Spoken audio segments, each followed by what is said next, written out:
Preface to the Prophet Malachi by Martin Luther. The Hebrews believed that this Malachi was Ezra.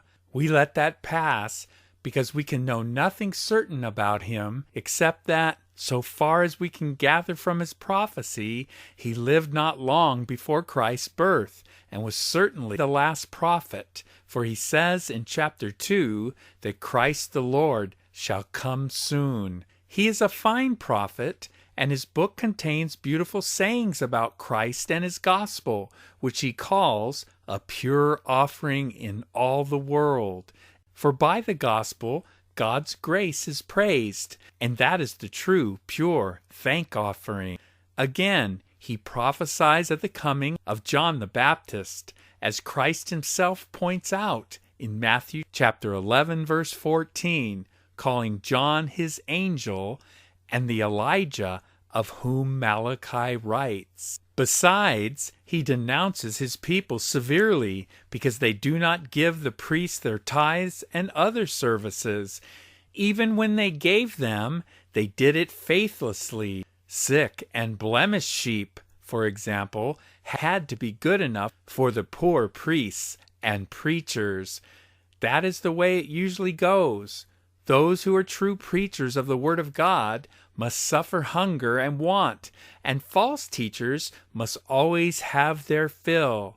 To be sure, the priests too were denounced because they took these offerings and sacrificed them.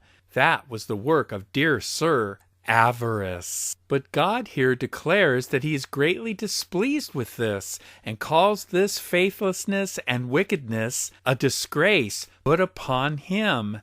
Therefore he threatens to leave them and take the Gentiles as his people. Afterwards he denounces the priests especially because they falsified the word of God and taught it faithlessly, and abused their priestly office, and did not rebuke those who offered blemished things or were otherwise unrighteous, but rather praised them and called them righteous, so that they might get offerings and profit from them. So avarice and care for the belly have always injured the word and worship of God, and always make hypocrites of the preachers. He denounces them also because they troubled their wives and despised them, and thereby defiled their sacrifices and worship.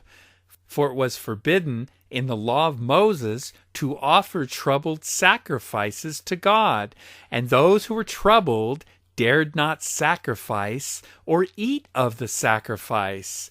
They did this who troubled their wives and made them weep, and they tried to help themselves by the example of Abraham, who had to drive out Hagar and trouble her.